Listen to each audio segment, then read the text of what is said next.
Want a ghost story that's not your typical ghost story? It's not just creaky floorboards and cold spots in the hall. How about a haunting that talked back? It mocked people. It laughed. It threatened. It even held conversations. Some folks say it even killed. Want to hear more? Stay tuned for the latest episode of The Dark Folio.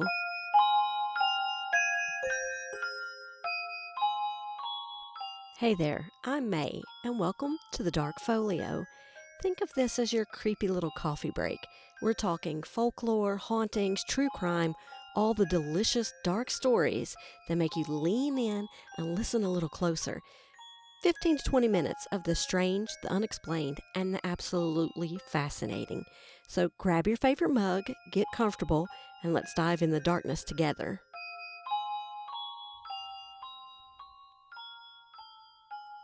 Welcome to the Dark Folio, where the shadows keep their records.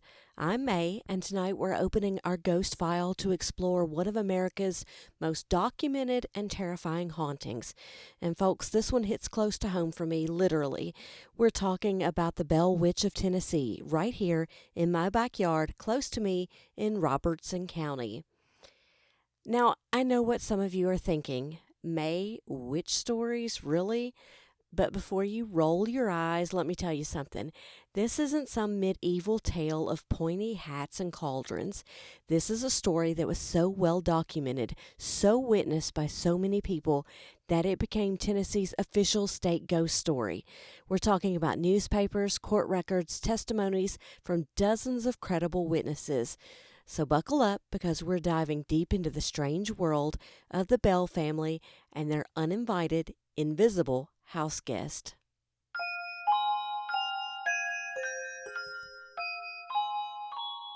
It's 1817 in Adams, Tennessee, just a stone's throw from where I'm recording this right now. John Bell is a successful farmer, a respected member of the Red River Baptist Church, and by all accounts, a good man trying to provide for his very large family. He's got his wife Lucy and their 9 children, including 12-year-old Betsy, who's right at that age where everything in life is starting to change. Life is good for the Bells. Their 328-acre farm is thriving. John serves as an elder in the church, and they're well liked in the community. But sometimes, folks, the darkness finds you anyway. It starts small, as these things often do. John's out in his cornfield one evening when he sees something, a strange animal, unlike anything he's ever encountered. He describes it later as having the body of a dog, but the head of a rabbit. Now, I know that Tennessee has some wonderful wildlife, but I'm pretty sure there's nothing like that around here. John does what any practical farmer would do. He shoots at it. But when he goes to investigate, there's nothing there. Not a trace, not even a blood trail. That same night, the Bell family starts hearing sounds, knocking on the walls, scratching, gnawing sounds like rats in the walls, except they can't find any rats. John checks every inch of that house, thinking maybe it's settling or animals in the structure, but the sounds keep coming night after night, growing louder and more insistent. Now, here's where I have to give the Bell family credit. They don't immediately jump to supernatural conclusions. John Bell is a logical man. For months, and I mean months, they try to find rational explanations. They check for loose boards, for animals, for pranksters. They even have neighbors come over to help investigate. But the phenomenon escalates. The knocking becomes so violent, it sounds like someone's trying to beat down the walls with a sledgehammer. The family starts hearing what sounds like stones being thrown at the house from the outside. But when they rush out to catch the culprit, there's no one there, and no stones on the ground. And then it gets personal. The entity, and by now they're all convinced it's some kind of entity, starts focusing on young Betsy Bell. She's pulled from her bed by invisible hands. Her hair is yanked so hard that witnesses see her head jerk backward. She's slapped by unseen forces, leaving real, visible marks on her face. Now, I have to pause here because this is where a lot of people today might think abuse. And you know what? That's a fair question to ask. But here's the thing. These attacks allegedly happen in front of multiple witnesses, sometimes dozens of people at once. The whole community becomes invested in figuring out what's happening to the Bell family. And then it starts talking. The entity develops a voice, a harsh, scratchy whisper at first, and then growing stronger. It quotes scripture perfectly, sings hymns, carries on conversations. It knows intimate details about neighbors, family secrets, things happening miles away that it shouldn't know. The voice claims to be the spirit of Kate Batts. And here's something interesting that many versions of this story get wrong. Kate Batts wasn't just some eccentric neighbor. She was actually related to Lucy Bell, John's wife. Family connections in small communities like this were everything, which makes the entity's choice of identity even more unsettling. Kate Batts is very much alive, by the way, and living just down the road when all of this happens. But the entity insists it's her witch spirit, sent to torment John Bell until the day he dies. Word spreads, and this is where the story gets really interesting from a historical perspective. People start coming from all over Tennessee and beyond to witness this phenomena. We're talking about professors, ministers, doctors, lawyers, educated, skeptical people who come expecting to debunk a rural superstition and leave shaken to their core. One of those visitors is General Andrew Jackson. Yes, that Andrew Jackson, future president of the United States. He's heard about the Bell Witch and decides to investigate with a group of men from Nashville in 1819. According to multiple accounts, Jackson's wagon gets mysteriously stuck on the road going to the Bell farm. The wheels simply won't turn despite the horse's best efforts and the men pushing. And then a voice comes from the bushes. "I'll let you pass, but I'll see you again tonight." The wagon immediately begins rolling normally, and that night the entity makes good on its promise. It terrorizes Jackson's men so thoroughly that they flee in the middle of the night. Jackson himself reportedly said he'd rather fight the entire British Army again than deal with the Bell Witch for another night. Now, I have to put on my skeptic hat here because some historians question whether Jackson actually visited the Bell farm. The story became so famous that it's possible people embellished it to add credibility. You know how these legends grow over time. What we do know for certain is that 3 of the Bell boys did serve under Jackson in the military, so there was definitely a connection between the families, and Jackson did live at Hermitage just south of Nashville, close enough that a visit would have been entirely possible. The Nashville Republican Banner and the Western Weekly Review covered it, and these weren't tabloids, these were serious newspapers reporting on what they considered newsworthy events. And one of these events that they covered was the Bell Witch phenomena.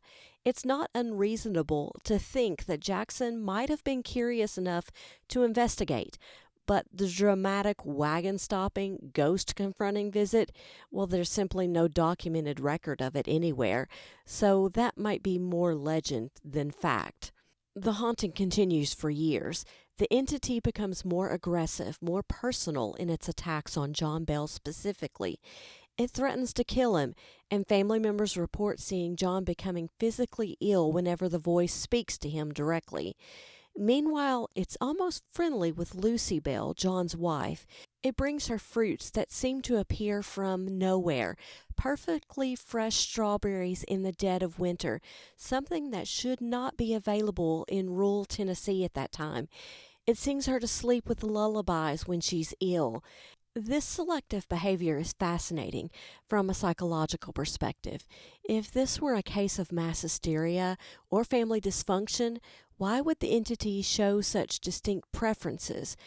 Why be nurturing to the mother while tormenting the father and the daughter? The attacks on Betsy intensify as she reaches marriageable age. She becomes engaged to Joshua Gardner, a young man from the community, but the entity violently opposes the match, tormenting Betsy whenever Joshua is around, making it clear that it will never allow them to marry.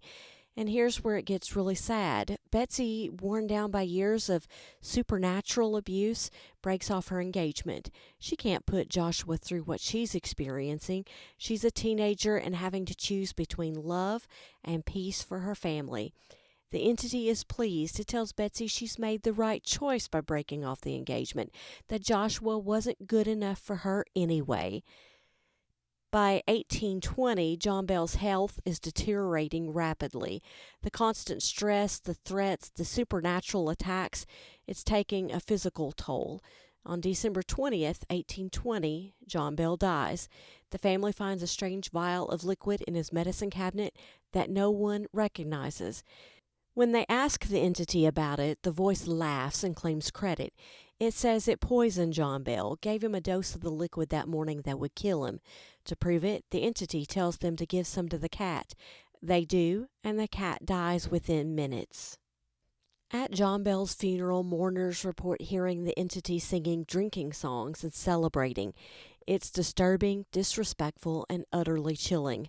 But after John Bell's death, the phenomena begins to fade. The entity tells the family it's satisfied that it's accomplished what it came to do. It promises Lucy Bell it will return in 7 years to visit some of the Bell children. True to its word, the disturbances return briefly in 1828, but they're minor compared to the original haunting, just some knocking and moving of objects. The entity speaks to Lucy one final time, telling her it will return in 107 years. Now, by my math, that would have been 1935, though there are no reliable reports of any phenomena from that time. So what really happened at the Bell Farm? Even today, nearly 200 years later, people are still trying to figure it out. The skeptical explanations are numerous. Some suggest it was an elaborate hoax perpetrated by Betsy herself, perhaps using ventriloquism and staged phenomena to escape an unwanted engagement. And there's some merit to this theory, I guess.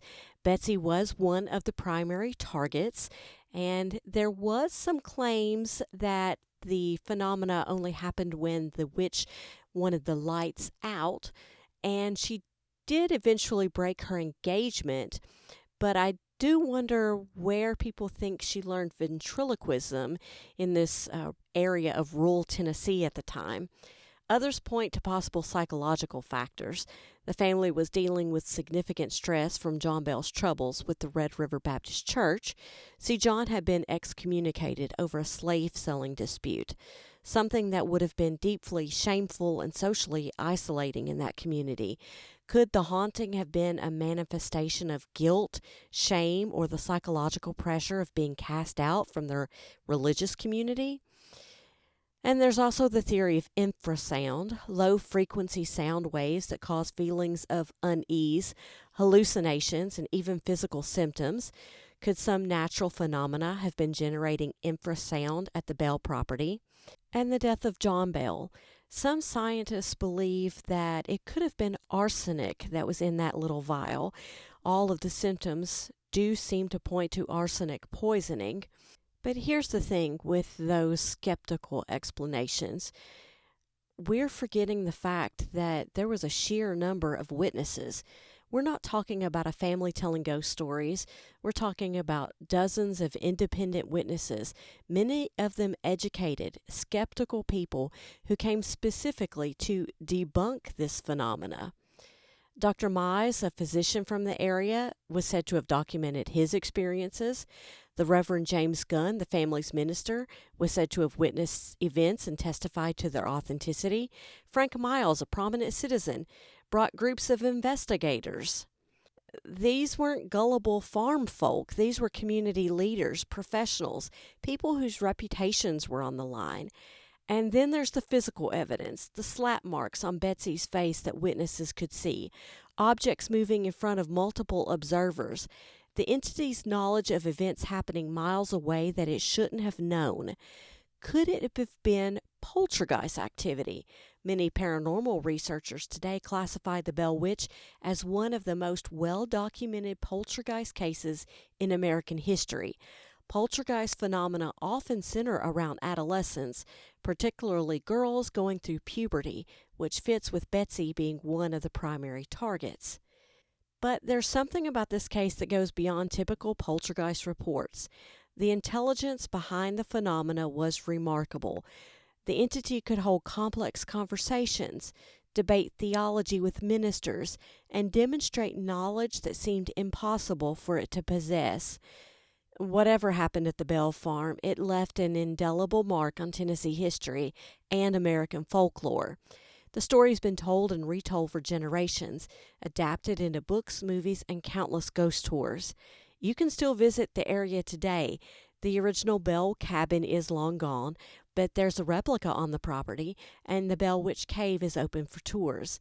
Visitors still report strange experiences, cold spots, and unexplained sounds, feelings of being watched. I haven't made it out there myself yet, but it's definitely on my list of places to visit, especially since I'm so close. The Bell Witch story remains Tennessee's most famous ghost story, and in 2008 it was officially declared the state's ghost story by the Tennessee General Assembly. It spawned numerous books, documentaries, investigations by paranormal researchers, and even inspired major motion pictures. In fact, the creators of the Blair Witch Project specifically cited the Bell Witch legend as one of their key inspirations when developing their fictional witch mythology, and you can see it when you watch it. The story has also been adapted into films like An American Haunting and continues to influence horror storytelling today. What strikes me most about this case is how it challenges our understanding of reality. Here we have a phenomenon that was witnessed, documented, and reported by dozens of credible people over several years, yet it defies everything we think we know about how the world works. Maybe that's what makes it so enduring. In an age of science and rationality, the Bell Witch story reminds us that there are still mysteries in this world, still things we can't explain, can't categorize, can't file away neatly in our understanding of reality. Whether you believe in ghosts, poltergeists, or psychological phenomena, one thing is certain: something extraordinary happened to the Bell family of Robertson County, Tennessee, something that changed their lives forever and created a legend that continues to fascinate us nearly 2 centuries later. And that's our ghost file for tonight, folks. The Bell Witch of Tennessee, a story that's as mysterious today as it was in 1817. So what do you think? Was it just the power of rumor, a bit of frontier cabin fever, or did something really haunt the Bell family? I'd love to hear your take. Really, reach out and tell me if you've ever had your own brush with the unexplained.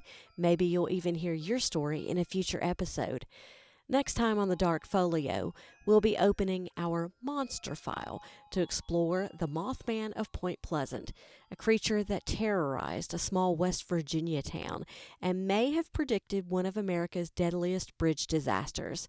Until then, remember, the shadows are always keeping their records, and sometimes, just sometimes, those records come looking for us. Thanks for spending your coffee break with me today in the Dark Folio. If you enjoyed this little dive into the strange and unexplained, make sure to follow the show. There are so many more stories waiting in the shadows. And maybe share it with someone who appreciates a good chill down their spine. If you've got your own encounter with the unexplained, reach out. I'd love to hear about it. You might even hear your story in a future episode. Until next time, keep your eyes open, your coffee strong, and remember, the best mysteries are the ones that never quite let you go. I may keep that flashlight handy, just in case.